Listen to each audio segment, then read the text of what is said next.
So being that it's day number 1 for me, I wanted to give something to the group.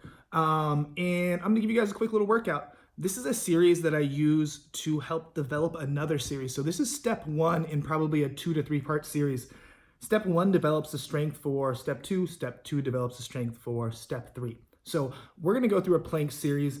I'm gonna give you like 4 or 5 different variations on planks and how to use them. Feel free to change the times. You can do them for 5 seconds, 10 seconds, 15 seconds, 20, 30, a minute, whatever works for you. Set your standard and then slowly start to build on that. All right, so the first plank we're gonna go over is your traditional standard plank. You can do this one of 2 ways. You can do this from your forearms or you can do this from your hands. I always prefer to do these from my hands, even if it's gonna make my time shorter, because I like to engage the shoulders. So I'm looking for 2 things in this. I'm looking to make sure that there's no sag in the back. That's gonna put a lot of tension on the L2 and the L3 and just make it feel funny. I want no pyramid. I want a flat plank. From my shoulders all the way to my heels, I wanna be as flat as possible. And I'm just gonna rock it out. Core engaged, nice and tight. And we can do that from this position, or we can do that from this position. Remember, no pyramid, no sag. All right, plank number 2 is obviously gonna get a little more challenging. I'm looking for the same concepts. I want no sag, I want no pyramid, back as straight as possible.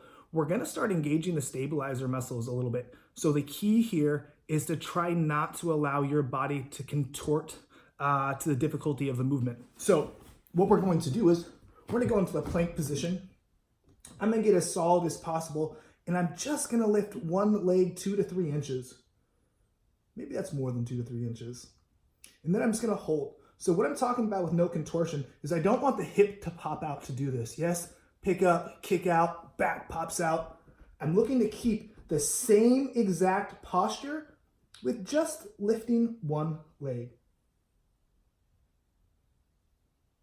Super simple, but pretty freaking difficult at the same time. Again, remember, you can do this from the forearm, just the same. Zero contortion. Already starting to shake a little bit. On to plank number 3, this is where shit's gonna start getting a little crazy and a lot more difficult. So if you have to decrease your time period of holding these positions, absolutely understandable. Again, remember to do them on both sides.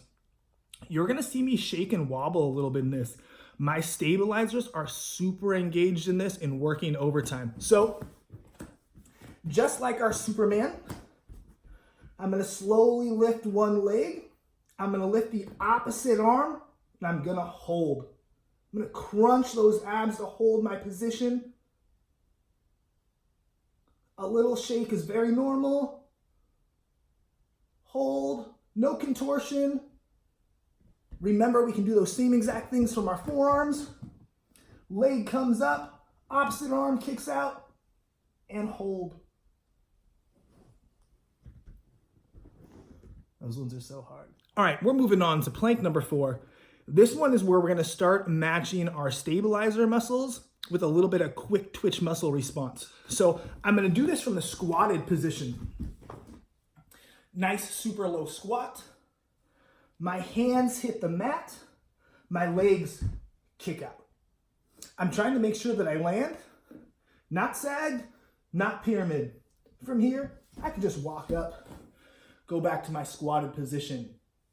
Hands hit the mat or the floor. Legs kick out, and I land right in my plank position. As we get better, we can start floating back to this position. Hands explode. All right, time to move on to our 5th and final plank.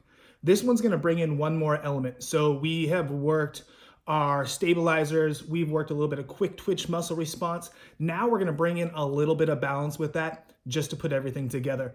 This one again is gonna be a little bit more challenging. I'm gonna come back to this squatted position.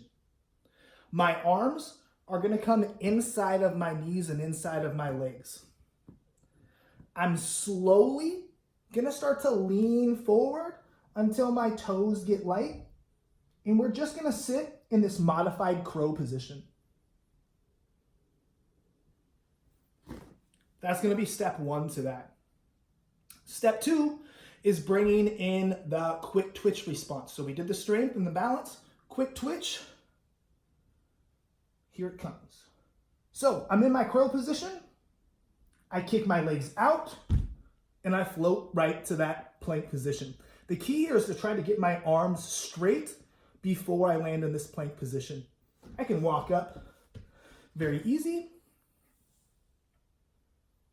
Finding that modified curl position, leaning forward, finding my float, floating those legs out, arms straight while I land. If you don't get this perfect, it's totally okay. The series is kind of meant to make you fail. Failure tends to breed success. So we're gonna fail a little bit this, and each time we're gonna get a little bit better and a little bit better. So I'm gonna show that one more time. Crow position, arms on the inside, finding a nice float, kicking those legs out, landing in that solid plank position. All right, you made it through the whole series. That's all 5 of your planks. We went over the standard plank, the single leg, the Superman, the squat, the crow.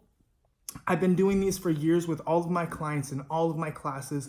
It's a great way to start to develop that core strength, that balance, the stabilizers, the quick twitch. It brings everything together. So thank you guys for letting me join your 30-day challenge. I'm super excited to see how my body changes over these next 30 days. If I was to give you guys one tip to help you guys be successful in your journey, intermittent fasting is the one thing that has changed my life and my lifestyle along with my clients. If you don't know what it is, take a couple seconds, hop onto Google, do a little bit of research, but the first key that I would give you is to start intermittent fasting. Have a great day. I'll see you guys soon. Thank you again.